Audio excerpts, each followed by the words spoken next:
Hi, everyone. I'm Pat Ratulangi, Asian thought leader with Nielsen, and also someone who loves to eat and noodle over fun insights and data. And food has always been a way to, for us to gather around the table, tell stories, and exchange our experiences. And that's exactly what we're doing here today with our Nielsen Noodles episode that focuses on news. I'm so excited to be sharing this noodle time with our guests, Michelle Lee and Richard Lui. Michelle, how about if I turn it over to you to do a quick self-intro? Hi, good afternoon, good morning, wherever you are. So yeah, I'm in St. Louis. My name is Michelle Lee. I've been doing broadcast news for about 20 plus years, all in local markets from the Southeast to the Pacific Northwest to the Upper Midwest to the South. And yeah, I anchored the mornings in St. Louis and primarily have done a little bit of what we call MSJing. So, multi-skilled journalist, shoot, write, edit, and anchor. And I have my noodles with me. So that's the most important thing I think today. Thank you so much for being a part of the conversation with us, and we'll talk about the noodles in just a minute. Richard, next. Hey Pat, hey Michelle. So glad get to be here for Nielsen Noodles. I'm a breaking news anchor over at MSNBC and NBC News. Been there for 15 years now. And before that, I was with CNN. This is my second career. My first career was actually in the tech space for about ten years or so. I'm glad that I decided to become a journalist mid-career and have learned a lot along the way and continue to learn a lot as the landscape has evolved, as well as how society has evolved alongside it because of it as a contributor to it. And that interchange between what we are outside of our jobs and what we live as Americans or global citizens has been really, I think, instructive to what journalism is and what it can be or what it should be, which I'm glad we're going to be able to dig into today. So good to see everybody and chowing along the way too. Are we going to eat during this? Because I think we should. Yes, I'm gonna. Yeah, absolutely. We should. We I'm should. really impressed about the omega 3s that are going on Yes, Yeah. between ma'am. you two. That's awesome. And Richard, sardines in Singapore, where I'm from, right? The sardines come in all the Asian flavors, like Mm, sambal, or like I've got my chili crab mm. noodles here. Mm. Um, That's right. and All right. What do you got, absolutely Pat? amazing. Yeah. Exactly. So anyway, so thank you so much for sharing what you've got in front of you. And obviously, noodles are very close to all of our hearts here.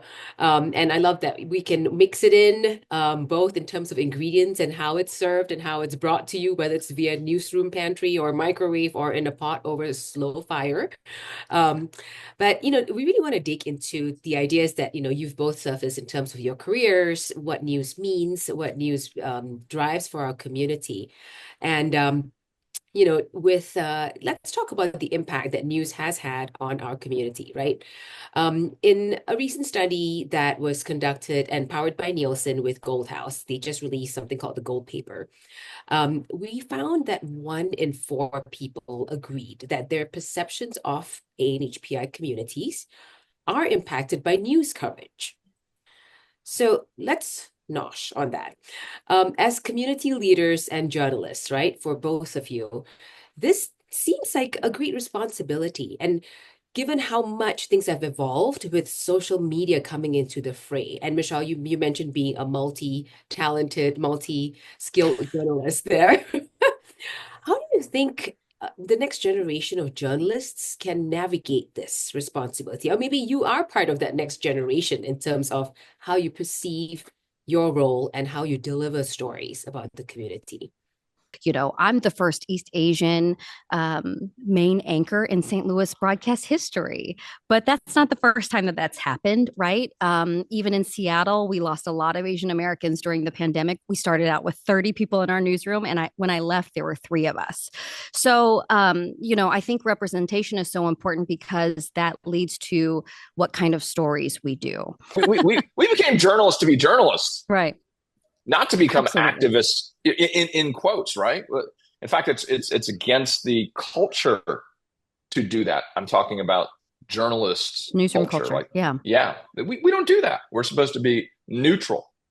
And the one silver gargantuan lining of the last 5 years is that of the 2,000 plus members that might represent Asian American, Native Hawaiian, Pacific Islander journalists across the country, is that the majority of us did not become journalists, as Michelle and I were just nodding about, to be Asian. We became journalists to be journalists. But in the last 5 years, we all raised our hands and said, I'm Asian too.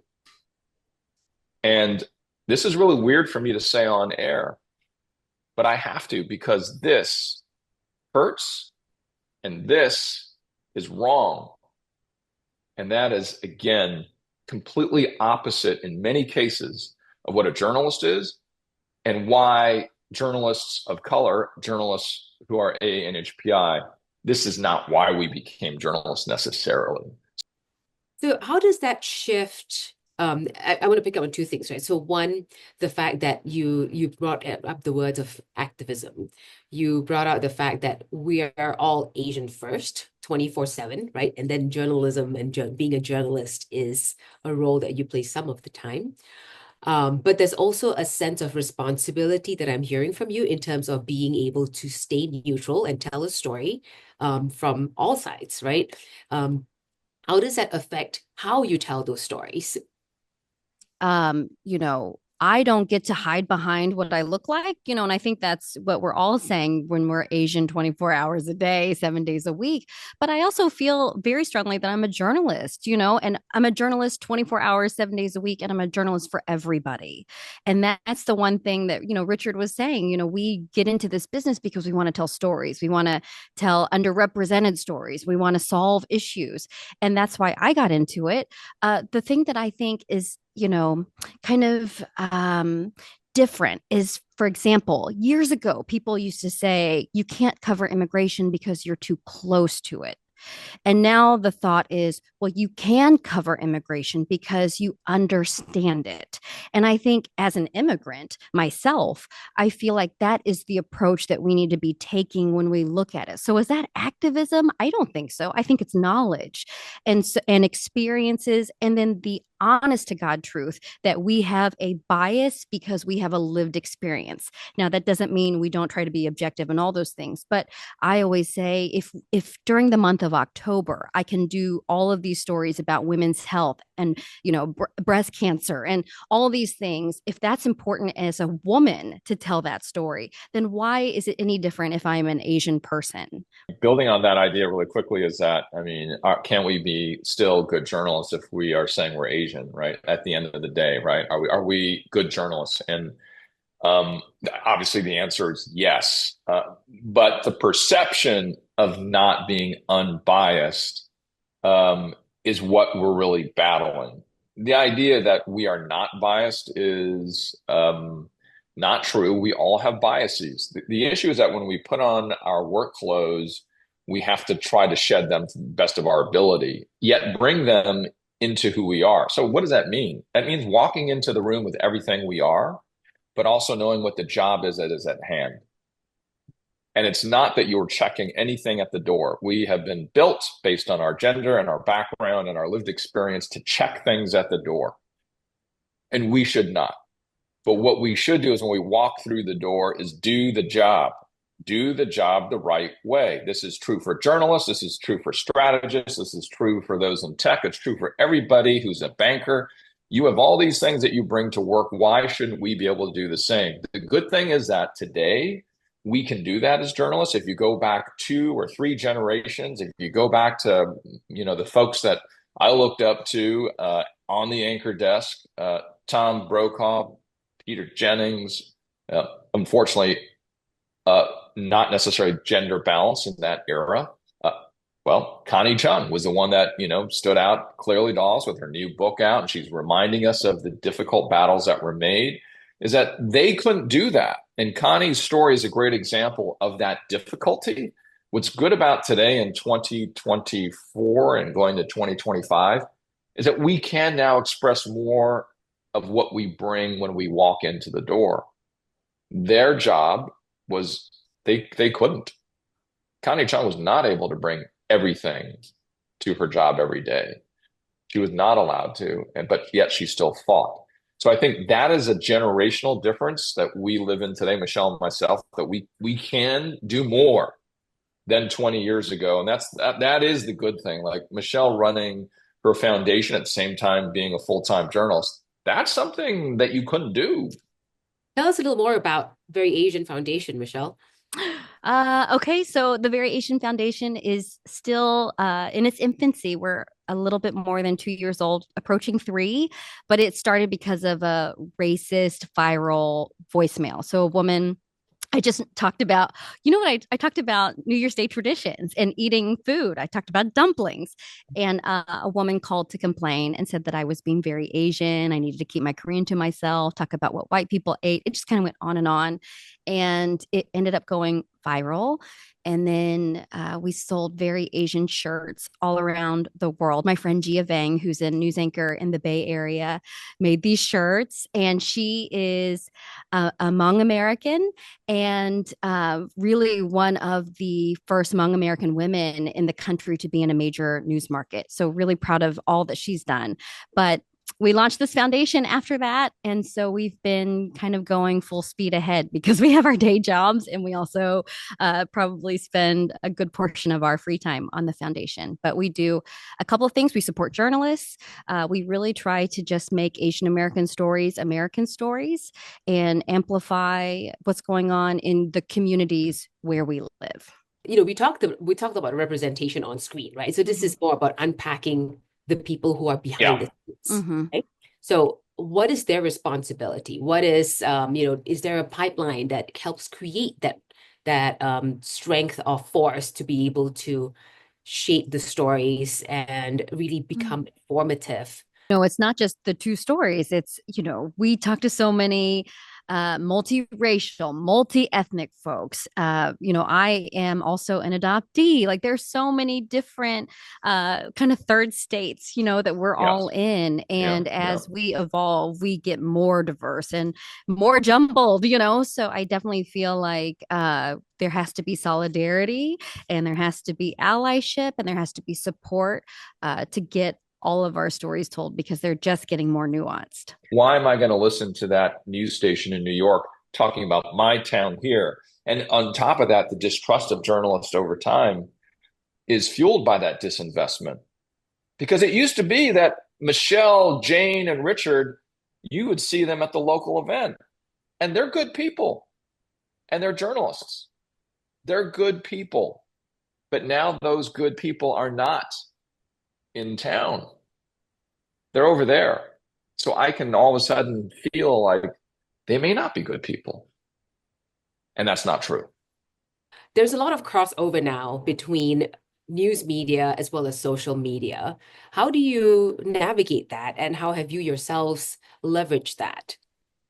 So hard. It's so hard. First of all, I feel like a curmudgeon because I really don't want to be on social media. It's just like extra content and a different way of thinking. And I think I put so much into my day job that it's like, oh, I have to do something for social. I can't do a TikTok, because you've got to do the backgrounds, you've got to do the fonts and all these things. But I know that is obviously where people are getting their news. And I feel like there's so much important news in the ground level of where we live, your school, your workplace, your neighborhood that deserves to be told and shared. And I can't complain because I wouldn't have the foundation if it wasn't for social media, but there's so much vitriol and there's so much energy. I mean, if I am really on it, I'm spending way too much time on social media trying to build content. And really what I'd like to do is just clip in, clip out and send it to, Instagram or Facebook or, TikTok or whatever. But that's not the reality because everyone has like their own content look, so I hate it and I love it. And actually I hate it probably more than I love it, but I try. That's my answer. Last question. This is a fun one. Speaking of pipelines, what is one piece of wisdom that you have to share with young budding journalists? You know what? I feel like being curious is the most amazing and wonderful thing. And to be able to get paid to be curious is so wonderful. That's what has fueled me this whole time. And helped me endure a lot of changes and challenges in this industry. I love being able to be curious. I love being able to make change, even if it's a small change, even if it's a city ordinance, or even if it's just the impact that you can have on one person's life. It's real in news and in journalism. I love that. And I also feel like if young people want to be journalists, they have to know how to write, they have to be invested in writing and digging a little bit deeper, So I just feel like writing and curiosity are the two greatest ingredients that you can have to be a journalist. I would say invest in all that you are. That includes being a journalist. That includes not being a journalist, and invest in all of it, and really feed those plants, all that you are. Don't feed just one. And then I'd also say invest in all that you are not, because we need to understand each other. And the moment we stop doing that as journalists is when we're not so good at what we could be. Thank you so much for being a part of this conversation. We've got now cold noodles and joke, but I will let you go to enjoy the rest of this. But thank you again for being a part of this conversation, sharing your stories, and also sharing your advice to the journalists, the people who might be thinking about becoming journalists. And now that everyone knows what a tremendous need there is, thank you again and have a good rest of your day. Thank you, Pat. Thanks, Thank Michelle. you.